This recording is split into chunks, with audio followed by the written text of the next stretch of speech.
नमस्कार दोस्तों, राधे राधे दोस्तों। आज हम अपने दिल की बात करने वाले हैं। एक ऐसी बात जो हर घर में होती है लेकिन कोई खुलकर बोलता नहीं।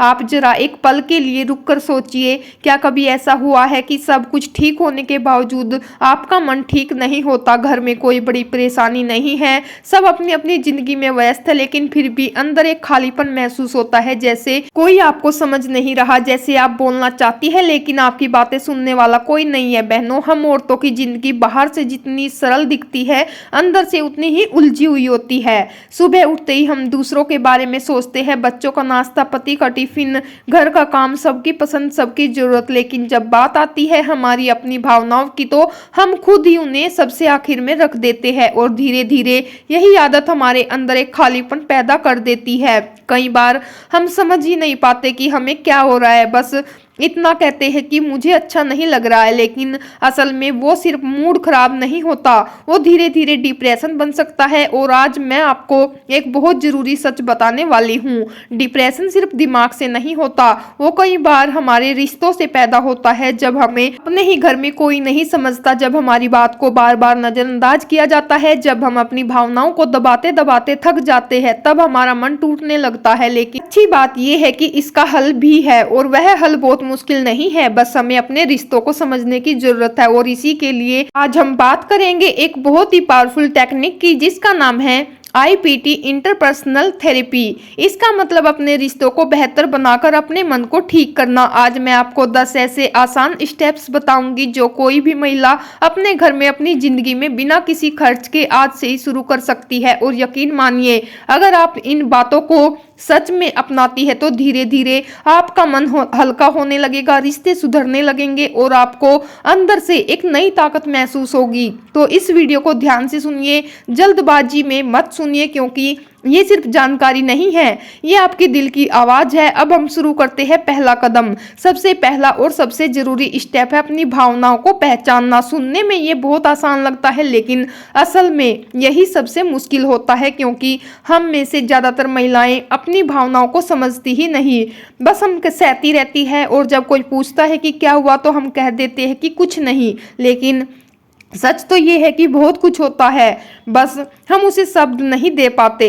आप खुद से पूछिए, क्या आपका गुस्सा आता है? क्या आपको दुख होता है? क्या आपको ऐसा लगता है कि आपकी कोई कदर नहीं करता, या आपको अकेलापन महसूस होता है? ये सब अलग अलग भावनाएं हैं और हर भावनाओं का मतलब अलग होता है। जब आप अपनी भावनाओं को पहचान लेते हैं तो आप समझ पाती है कि आपको सच में किस चीज से तकलीफ हो रही है, और जब तक आपको ये नहीं पता होगा तब तक उसे ठीक भी नहीं कर पाएंगी। इसीलिए आज से एक छोटा सा नियम बनाइए। दिन में सिर्फ 5 मिनट अकेले बैठिए और खुद से पूछिए, आज मैं कैसा महसूस कर रही हूँ? और जो भी जवाब आए उसे दबाइए मत, उसे स्वीकार कीजिए, क्योंकि आपकी भावनाएं गलत नहीं है, वो सिर्फ आपको कुछ बताने की कोशिश कर रही है। अब हम आते हैं दूसरे स्टेप पर, और ये स्टेप पहले से जुड़ा हुआ है। जब आपने अपनी भावना पहचान ली तो अब आपको ये समझना है कि ये भावना किस रिश्ते की वजह से आ रही है। बहनों, हमारे जीवन में ज्यादातर दुख किसी ना किसी रिश्ते की वजह से ही जुड़ा होता है। हो सकता है आपको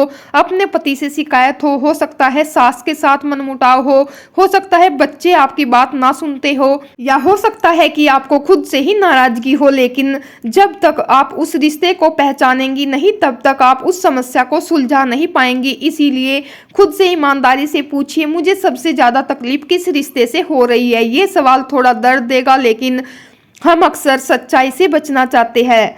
यही सवाल आपकी जिंदगी बदल सकता है। कई बार हम पूरी दुनिया से नाराज होते हैं, असल में हमें सिर्फ एक इंसान से तकलीफ होती है, और जब हम उसी एक रिश्ते पर ध्यान देते हैं तो धीरे धीरे बाकी सब ठीक होने लगता है। इसीलिए आज से अपनी भावनाओं को समझिए और उनके पीछे छिपे रिश्ते को पहचानिए। यही IPT का सबसे पहला कदम है और यही आपकी हीलिंग की शुरुआत है। बहनों, जब आपने अपनी भावनाओं को पहचानना शुरू कर दिया और ये भी समझ लिया कि किस रिश्ते की वजह से आपके मन में ये दर्द है, तो अब हम आते हैं अगले महत्वपूर्ण कदम पर, और ये कदम है दिल की बात को दबाना बंद करना। बहनों, हम औरतों की जिंदगी में एक चीज हमें बचपन से सिखाई जाती है, सहन करो, चुप रहो, घर की शांति बनाए रखो, और धीरे धीरे ये बातें हमारी आदत बन जाती है। हम हर छोटी बड़ी बात को अपने अंदर दबाते जाते हैं। हमें लगता है कि अगर हम बोलेंगे तो झगड़ा होगा, रिश्ते खराब होंगे, इसीलिए हम चुप रहना ही बेहतर समझते हैं। लेकिन क्या कभी आपने सोचा है ये चुप्पी हमें अंदर से कितना तोड़ देती है। जब हम अपनी बात नहीं कहते तो वो बात खत्म नहीं होती, वो हमारे अंदर जमा होती रहती है और धीरे धीरे वह दर्द बन जाती है। फिर वही दर्द कभी गुस्से के रूप में बाहर आता है या फिर धीरे धीरे डिप्रेशन में बदल जाता है। मान लीजिए अगर आपके पति ने आपको कोई ऐसी बात कह दी जो आपको बहुत बुरी लगी और आपने उस समय कुछ नहीं कहा, तो बाहर से तो सब सामान्य लगेगा, लेकिन अंदर से आप उस बात को बार बार सोचेंगी, उन्होंने ऐसा क्यों कहा, क्या मेरी कोई इज्जत नहीं है, क्या मैं इतनी गलत हूँ। और यही सोच आपके मन को और ज्यादा भारी बना देती है। इसलिए बहनों, आज से एक फैसला लीजिए कि आप अपनी बात को दबाएंगी नहीं। लेकिन इसका मतलब ये बिल्कुल नहीं कि आप लड़ाई करें या चिल्लाए, नहीं। आपको बस अपनी बात को सही तरीके से शांत मन से कहना है। आप ये सोचिए, अगर आपको किसी की बात से तकलीफ हुई है तो क्या सामने वाले को पता भी है कि आपको बुरा लगा।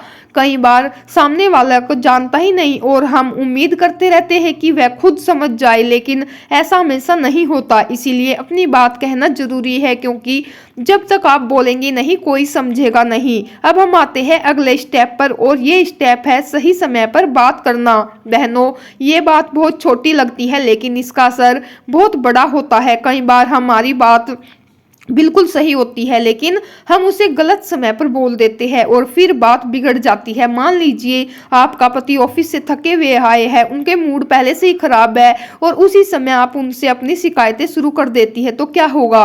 वह आपकी बात को समझने की बजाय ज्यादा चिढ़ जाएंगे और फिर एक छोटी सी बात बड़े झगड़े में बदल सकती है। इसका मतलब ये नहीं कि आपकी बात गलत है, बस समय गलत है। इसलिए समझदारी यही है कि आप सही समय का इंतजार करें, जब सामने वाला शांत हो, जब माहौल थोड़ा हल्का हो, तब आप अपनी बात रखें। और जब आप सही समय पर बात करती है तो सामने वाला भी आपको ध्यान से सुनता है। बहनों, रिश्तों को संभालने के लिए सिर्फ सही बात ही नहीं, सही समय भी जरूरी होता है। अब हम आते हैं अगले स्टेप पर, और ये है बात करने का सही तरीका बदलना। बहनों, कई बार हमारी समस्या ये नहीं होती कि हम क्या कह रहे हैं, बल्कि ये होती है कि हम कैसे कह रहे हैं। अगर जैसे आप कहती है कि तुम कभी मेरी बात नहीं सुनते, तो ये सुनते ही सामने वाला क्या करेगा, वो तुरंत अपने बचाव में आ जाएगा। उसे लगेगा कि आप उस पर आरोप लगा रही है और फिर वह अपनी बात सुनने की बजाय खुद को सही साबित करने में लग जाएगा। लेकिन अगर आप उसी बात को इस तरह कहे कि मुझे अच्छा लगेगा अगर आप मेरी बात सुनेंगे, तो वही बात एक शिकायत नहीं बल्कि एक भावना बन जाती है और सामने वाला उसे ज्यादा आसानी से समझ पाता है। इसीलिए बहनों, आज से एक छोटा सा बदलाव करें। तुम की जगह मैं का इस्तेमाल करें। तुम ऐसा करते हो कि जगह मुझे ऐसा लगता है कहे।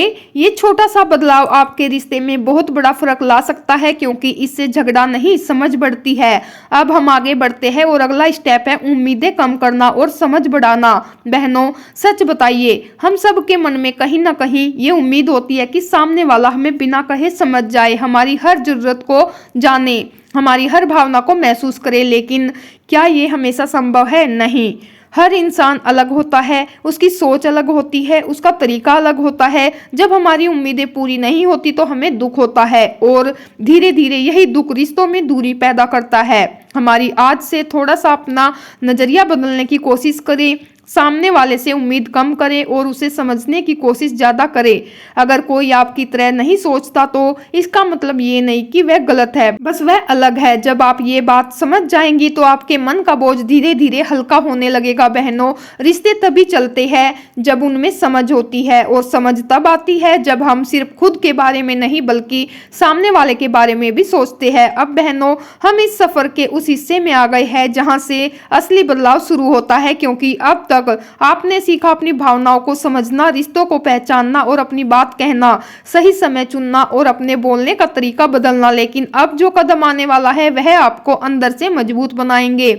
अब हम बात करते हैं अगले स्टेप की, और ये है खुद के लिए समय निकालना। बहनों, जरा ईमानदारी से बताइए, आखिर बार आपने अपने लिए कब समय निकाला था? ऐसा समय जिसमें आप सिर्फ अपने बारे में सोच रही थी, ना कि घर के बारे में, ना बच्चों के बारे में, ना किसी और की जिम्मेदारी के बारे में। शायद आपको याद भी ना हो, क्योंकि हमारी जिंदगी में हम खुद को सबसे आखिर में रख देते हैं। हमें लगता है कि पहले सबका काम पूरा हो जाए फिर हम अपने लिए सोचेंगे, लेकिन सच ये है कि वह फिर कभी आता ही नहीं और धीरे धीरे हम खुद को खोने लगते हैं।